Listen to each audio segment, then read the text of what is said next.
Okay, I think it's really important that we start kind of looking at this first problem, because I feel like there are a lot of you that are getting caught up in the pieces about this. So this is saying, what are the chances that a monkey and a kangaroo will fall off the bed?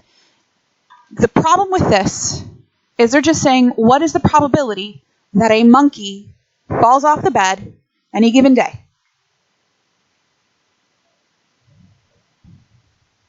What is it? Probability of a monkey falling off the bed is 35%. What's the probability a kangaroo falls off the bed? 20%. Are those two guys independent? Yeah, they shouldn't really, I don't think they're all jumping on the same bed and they're knocking each other all over the place. They should be independent probabilities. So if I want to know the probability of a monkey and a kangaroo, I should be able to do what? Multiply. All this is 0.35 times 0.2. That's it. And I understand that the wording on this gets a little bit confusing, because are they talking about each monkey? Are they talking about every day? Are they what case are we talking about here? And even when I was explaining it, I think I was misleading. I said each monkey, there's a 35% chance of falling off the bed. It's really just per day. What are the chances that a monkey will not fall off the bed? So if the probability a monkey falls off the bed is 0.35, what's the probability a monkey does not fall off the bed? 0.65. So 1 minus the 0.35, or 0.65. And if the question is, what kind of work do we need to show?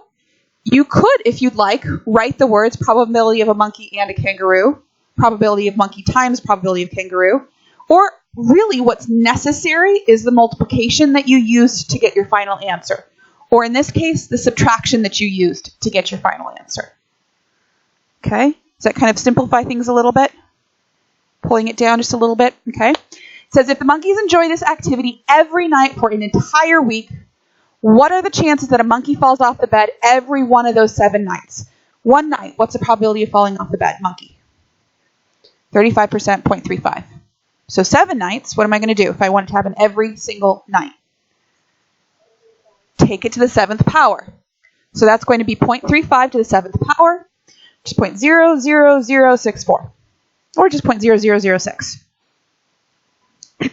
Ow. Yes, sorry.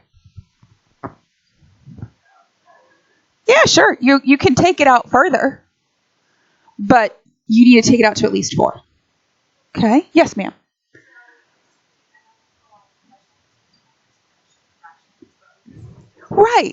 Right. You got to show the fractions. Right. You got to do fractions when they give you fractions. Or if they give you, for example, a conditional distribution table, where you have this out of that. You have to calculate the percentages, and that's how you calculate them.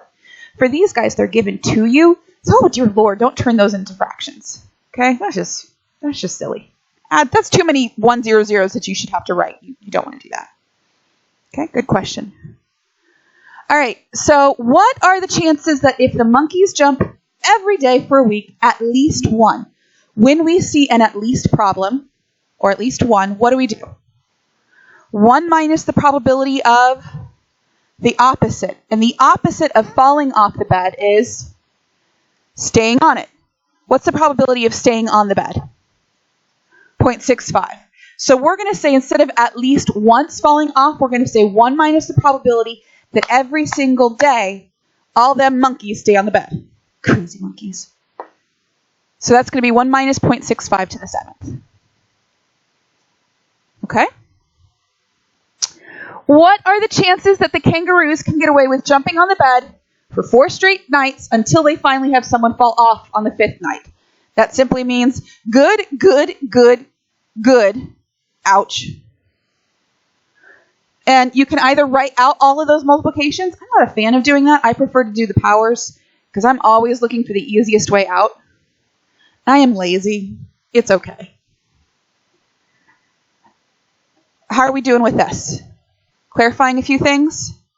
Please ask if you're going, You don't even need to make that noise. You can just ask anyway.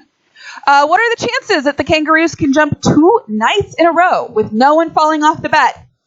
What are you going to do for that one?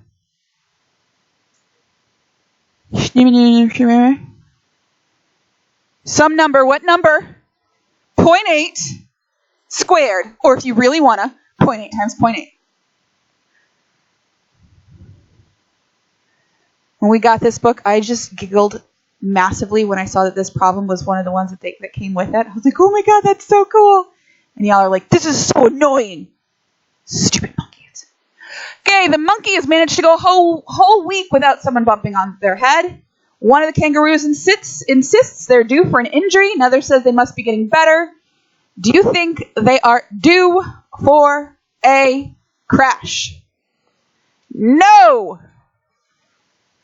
They are all independent. Yes. Abso-freaking-lutely. You are never going to answer an AP Stats question with yes or no. It doesn't say why. It's a very good observation, but I won't give you no credit. But I will okay, this is funny. Everyone's pretty clear the fact that yes or no is not enough, but you wouldn't believe the number of people who say probabilities are independent. They don't actually say yes or no. So please make sure you answer with yes or no, and then you tell me why. Yes. I was calling it the forgetfulness probability or property of independence, but it's actually memoryless. It's basically just saying they're independent. Whatever happens in the past has no effect on what's going to happen in the future. The law of averages is, kind of saying that they're supposed to even out, but that's over the extreme long run. So there's no law of averages in the short run. Okay? Huh? Yeah. I like the memoryless. Basically, it does it, and then it's forgotten that it's done it. It's done it every day. You've forgotten what's happened before. Okay? Probability is always about what occurs in the future. We know what's occurred in the past. We don't question that at all. I don't need to guess what's happened in the past. Does that make sense? Solely looking at the future. So when they're telling me because of the past, I'm going to change the future, no. Independence condition works for this guy. There's no such thing as that long run law of averages. All right, I know there are a couple of questions from the review problems. I do want to preface this by saying ignore, please, problem number 16. When I was assigning this last class, I knew there was one I was supposed to cross out. I just couldn't for the life of me remember which one it was. So the problem that you get to just say, thank goodness that's not one of them, is problem number 16. But I will answer a couple of questions if I can figure out where I put my answer key. That is 16, 14, ripped page. Here it is. Okay.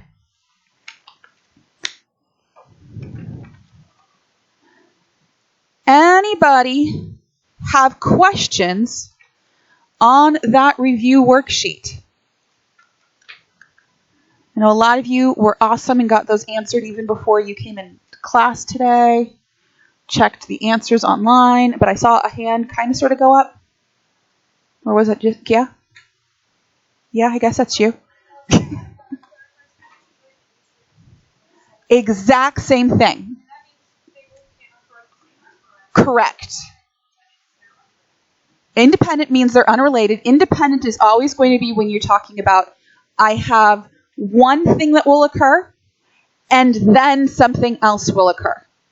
And so that's why we don't use independent and disjoint at the same time, because disjoint says at that stage what can occur, where independent is stage after stage after stage. Okay? Good question. Yes? Uh-huh. Those are disjoint.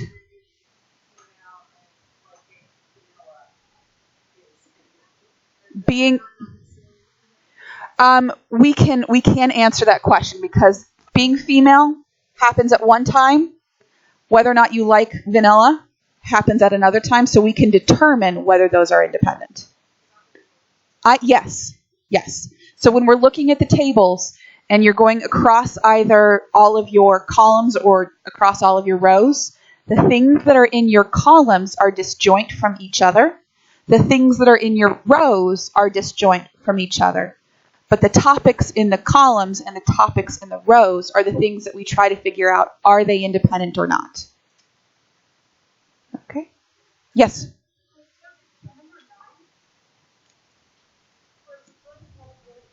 Yep. So what we're looking, the monkey one, right. Basically, when you hear that idea of not is going to be doing like 1 minus something no matter what. Sometimes it's going to be as simple as when we were doing the monkey problem, it says, what are the chances that a monkey will not fall off the bed? So I would do 1 minus the probability of falling off the bed. So there was the 1 minus with that. For these questions here, what is the probability that the numbers you roll are not all 9s? Now we're talking about a whole bunch of different events. So we're going to say, or not all 2s, we're going to say 1 minus the probability that they are all 2s. Okay? So when we were talking about one instance, it was 1 minus the probability of the opposite. When we're talking about are not all something, 1 minus the probability of the opposite. So it's basically that same idea. Okay? Just you're trying to think, am I dealing with one case or a whole bunch of different cases? Okay? Yeah. You have some power in it. So this one would be 1 minus the probability that they are all 2. So there's a 1 in 6 chance of being a 2. We're doing it 3 times. So that's what we would do for that one. Ashley. 8. You roll a fair die 4 times. What's the probability that you roll at least 1 6? Probability of, whenever we talk about at least 1, I'm going to do 1 minus the probability of the opposite. At least 1 6, I'm going to do no 6s. So I'm going to do 1 minus the probability of a 6. There's 1 out of them. And we're doing it 4 times. Okay? Oh, because we're talking about no 6s. Yes, thank you very much. I wrote it down here, and then I ignored it here. Good catch, thank you. Anybody else? 14. 14. Okay. We have passed where we are right now. We're taking a pause. And we have the future. So in the past, I've tossed the coin 20 times. So I've got 20 tosses. And I've had 15 heads.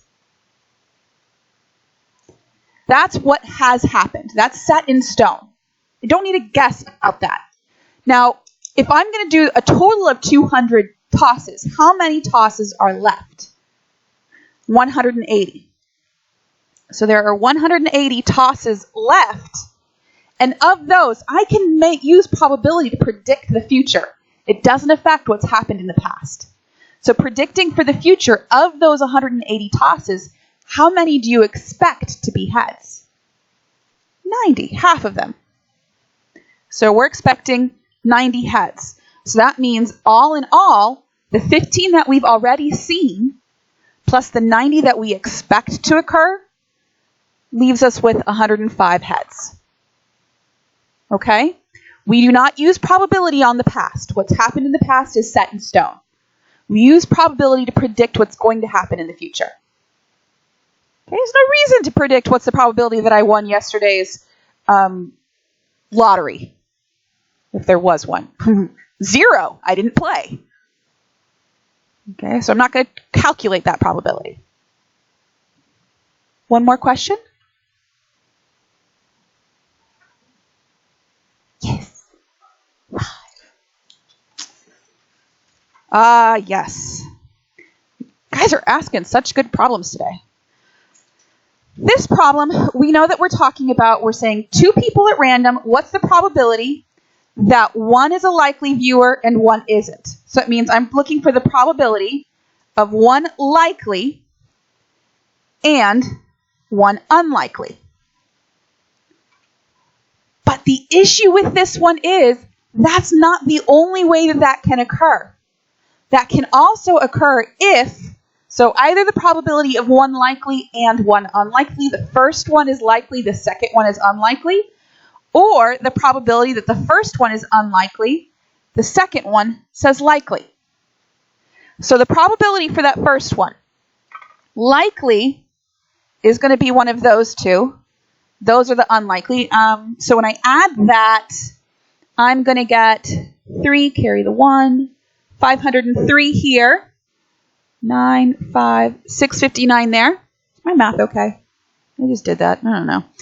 So probability of likely and unlikely, I'm going to take 503 out of 1162 times 659 over 1162. And then I can plus to that unlikely times likely. You can either work them out separately or understand that the idea that these probabilities by the commutative property are the exact same thing. So you could do 2 times just that first one.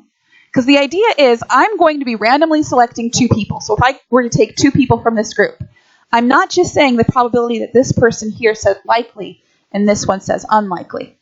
I'm looking at, of the 2, exactly 1 for each. So that could be yes and no, or no and yes. Does that make sense? We have those 2 different ways that we can arrange that. Okay?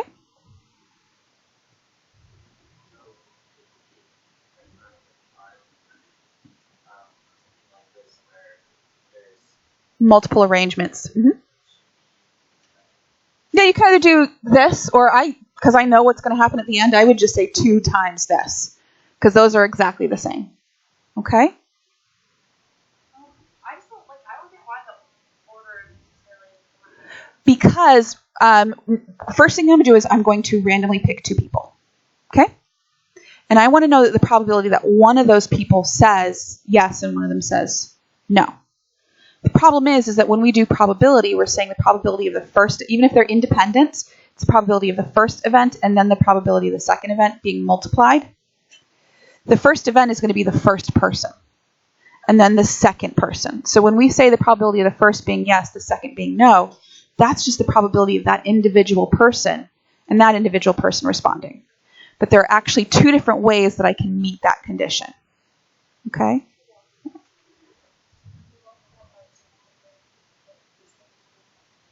Yeah, because because multiplication is commutative, it's like you're going to say if there are 3 different ways that it could happen, I could either add the probability 3 times or just say 3 times the probability.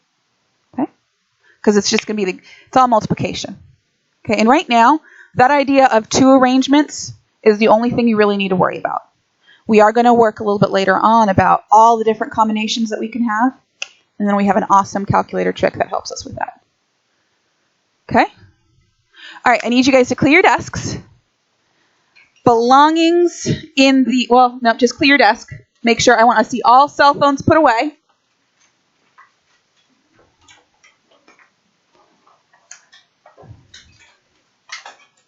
I'm going to take our quiz.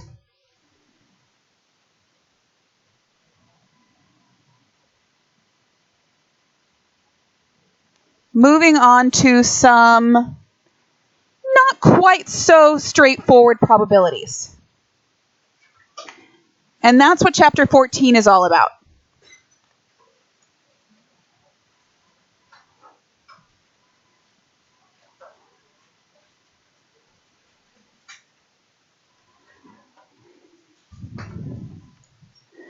All right. Chapter 13 was about those nice cases. Those situations where if I'm looking at one event at a time, they are disjoint. Or if I'm looking at one event and then another event, they are independent.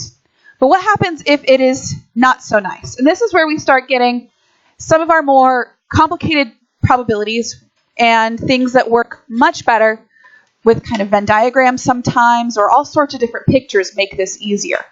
You guys already had some Venn diagram problems for your last Khan Academy assignment. So hopefully this idea is not something that's too new. We're going to use those Venn diagrams now to calculate probabilities. So when we have issues that just general events can be disjoint, can be mutually exclusive, but they're not always. So for example, if we're looking at this problem here, if we're talking about owning a dog, owning a cat, is there anybody in this room that owns both a cat and a dog? A couple folks? Okay, so it's possible.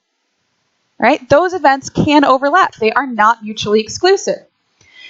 So when we're trying to solve a question like number 1, where it says, what is the probability that someone owns a cat or a dog? You can do this a couple of different ways.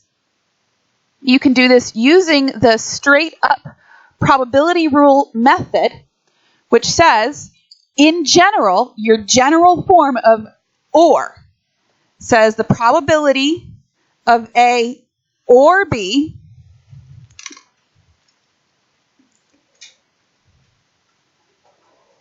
is equal to the probability of A plus the probability of B minus that overlap, A and B. The reason why we have that overlap as part of our problem here is because if I were to draw the Venn diagram for this, we usually draw a box to represent our sample space, all possible outcomes. I'm going to have a group for my dog lovers, and I'm going to have a group for my cat people. And we do know that those guys overlap. This is saying 25% of people have a dog, 29% have a cat, 12% own both.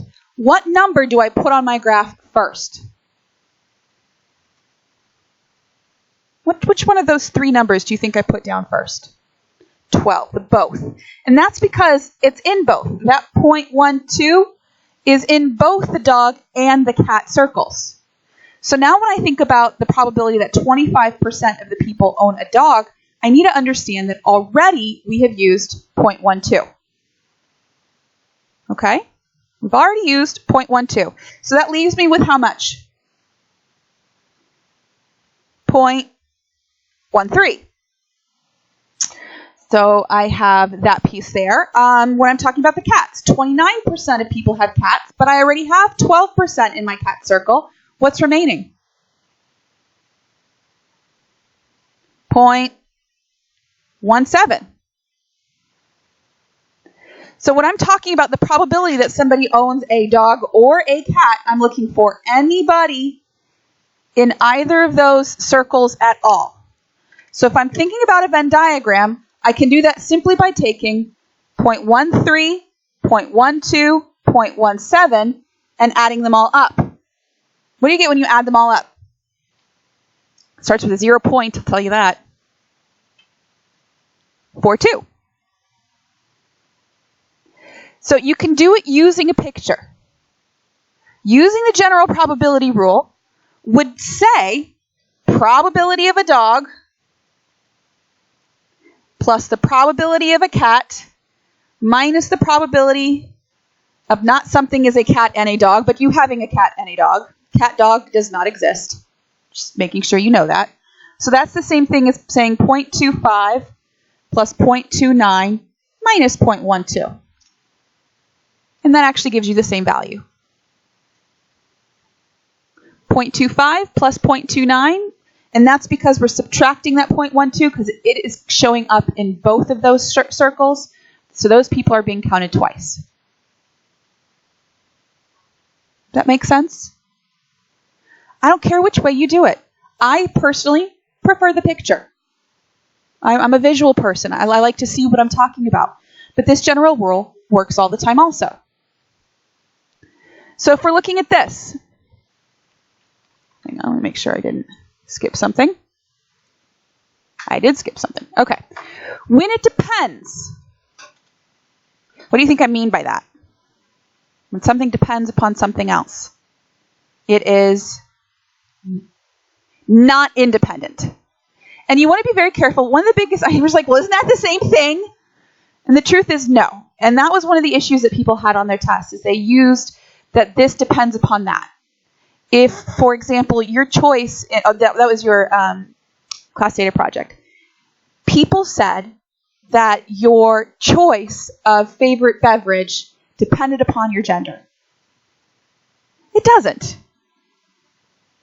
You can like coffee, you can like coffee. It's okay. She being female does not determine that she likes coffee. It might have some kind of an effect. So we do not say dependent, we say not independent, because it's this very long gray area, where in one side we have this idea of completely and totally independent, one has nothing to do with the other. On the complete other side of that spectrum, we have the one absolutely causes the other. Like if you think about it, a baby is 100% dependent upon its parents, right? I should be 100% independent of my parents. And as you grow older, you move along the spectrum from one end to the next. Right now, you guys are hovering kind of in the middle there. Government still looks at you as dependents. You are gung-ho, I am independent. I can do what I want. I'm an adult. We're kind of in disagreement on that, right? It's that gray area. So we do not say independent or dependent. We say independent or not independent. Okay? So when it does depend, when there is something that kind of plays a role in the likelihood of another event occurring, we call that conditional probability. And this is a very important notation right here. This here is read the probability of B. That straight up and down line means given A has already occurred. So this is the probability of B given A has already occurred, and that is our conditional probability. So we're saying, what is the probability of B along the condition that A has already occurred? So I've already narrowed down my focus, and now I'm looking at the probability of B. And to calculate conditional probability, this is huge. This is the probability of B given A has occurred. I want you to look at this. I'm looking for the probability of B. That's my main focus. I'm telling you this already happened. So the way I calculate that is I calculate both the and problem, probability of A and B, divided by what we're saying already occurred, probability of A. Again, probability of both divided by the probability of what you're given, the second. That's huge. That's going to be number one issue in formulas that you guys are going to have trouble with. Kyle, if you need to stand up, go for it. Okay. Now, because we've got this distribution, probability of A cannot equal 0. Because, well, what happens when you divide by 0? You get a black hole. Everything crumbles to pieces around you. And we know probability of A, we know A has already occurred, so there has to have been some chance of that. Because it's probability of B given the fact that A already occurred. Sorry, that went too fast. I'll put that back. That formula is huge. All right, let's try a couple problems. Ready? No? Okay. Nope, that's why I asked. If I didn't want an answer, I wouldn't have asked.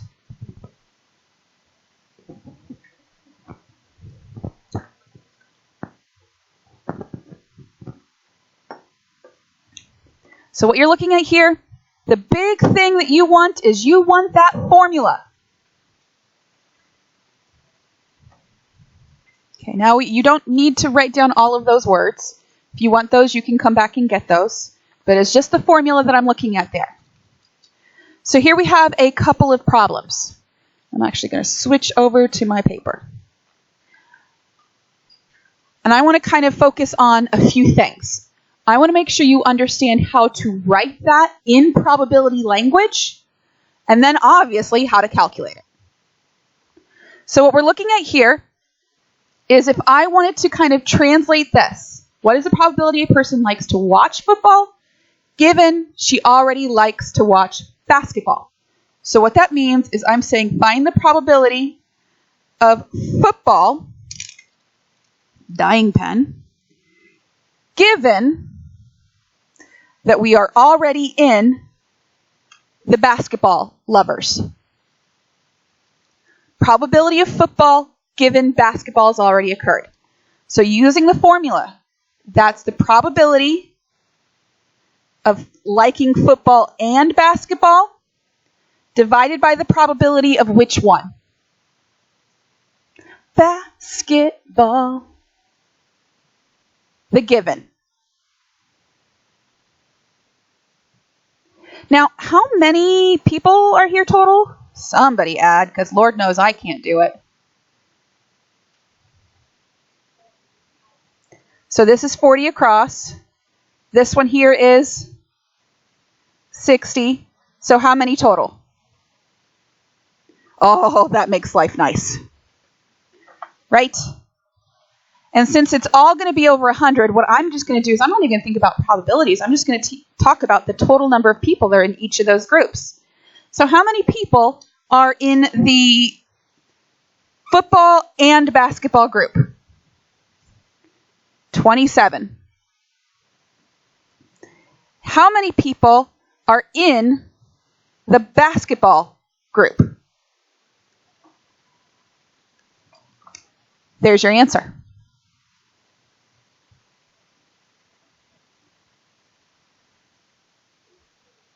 Because if you're going to talk about probability, it would be 27 over 100, 40 over 100, and those guys would just cancel each other out. Or you could look at it this way. I'm telling you automatically that we're just looking at basketball. So I'm looking at just that row. What's the probability of liking football? 27 out of the 40. Okay? Questions on that? All right, let's do another one. Still with that table. So that means I should probably keep this table up here. If somebody doesn't like to watch basketball, what's the probability that she'll be a football fan? I want you to think through that. See if you can come up with how would you write that in probability language, and then what would your calculation be?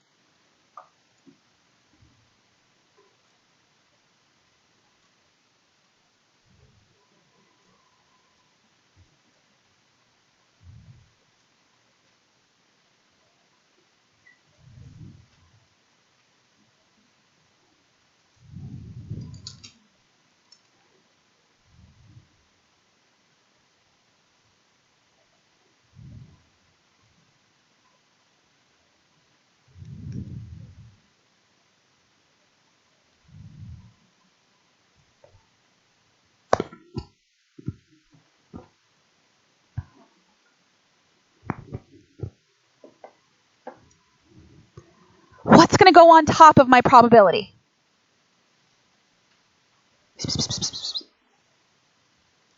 Something and something else. What's going to go on top?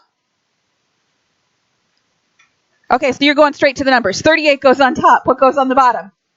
60. It's like, God, Augsburger, just get to the point. Yes, it should be 38 over 60. In statement form, probability of football given not a basketball person is the probability of both divided by the probability of not a basketball person. Okay? And then you could give the decimals or not. This is the next little rule that we're going to be using. And this is the general multiplication rule. So before, when we said the word and, we were dealing with specifically independent events. But what happens if they're not independent? What do we do then? Well, the probability of A and B, these formulas are huge. I don't care which order you put it in. You start with one of them. It's the probability of A times the probability of the other one given the first already happened.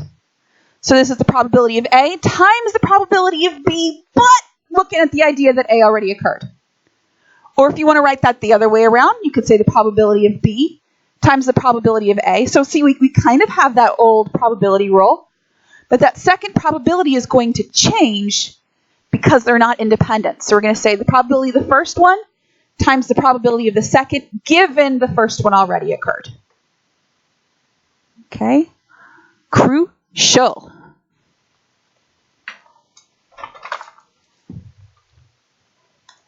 And then go ahead and read that problem.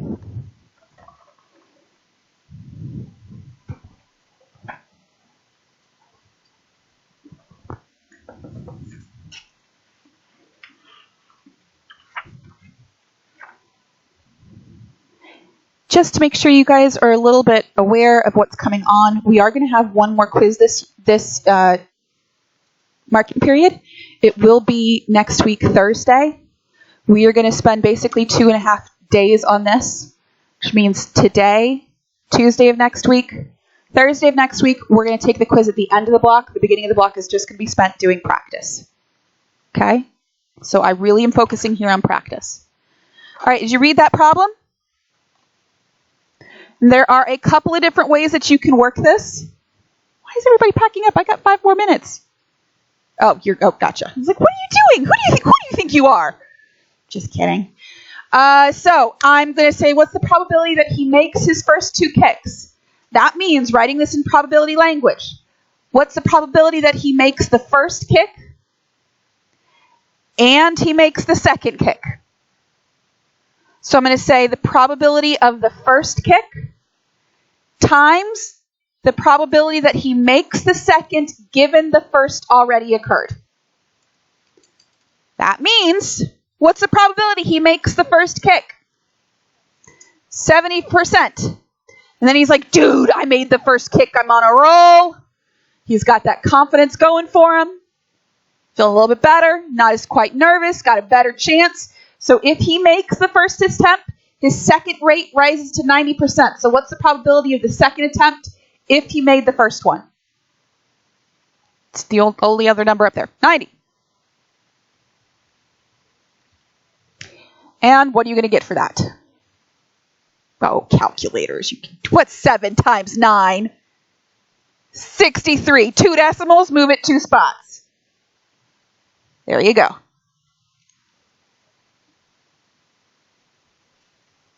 Okay? We all good on that problem? Good morning, Battlefield Bobcats. I just have a quick announcement for this morning's All Books Up event, so pardon the interruption. When the bell rings, all students who are invited to attend the All Books Up event should report directly to the teacher who invited them in the open cafeteria column just outside the auditorium, unless your third period teacher told you otherwise. You must enter the event with your teacher who invited you. Please meet your teacher under the appropriate column. Attendance will be taken and reported for all students attending the event. And teachers, you have that list from Ms. Marsha, who should be at the event today. All right, thank you for your cooperation and sorry for the interruption. So we're just going to finish, we're going to get as far as we can on this, and whatever practice we don't get through today, we'll pick up with next class. So right now, last thing we're going to do is we're going to formalize our definition of independence. Our things are going to say that probability of A is independent of B if the probability of A given B already occurred is the same thing as the probability of A, which basically means the probabilities are going to be the same no matter what's happened first. So the probability of you walking to school should be the same whether you are male or female. So given male, given female, it should always be the same. So this is where it comes into play that disjoint events cannot be independent, because how do I calculate probability of A given B? What goes on the top of that? The formula for A given B, what goes on top? A and B. If they're disjoint, what's the probability of A and B? If they're disjoint, what's the probability of A and B? When are you A and B if you're disjoint? Never. So the reason this doesn't work is because if it's disjoint, then that's going to be a 0. So then they're never going to be independent. Disjoint events have no outcomes in common. That means when I actually do the probability, you're not going to have it. Okay? And then 2 events are not going to be independent. And again, we're not saying dependent. Dependent, bad word. Swear word. Don't say it in here. Prove. Don't say it in here. Cause. Don't say it in here. 2 events are not independent if the probability of A given B already occurred is not the same thing as probability of A, period. Not equal, not independent. Got it? And we're still working at about that 2% range. So just be very careful with that idea of disjoint. We'll come back and finish this next class. Have a good weekend, ladies and gentlemen.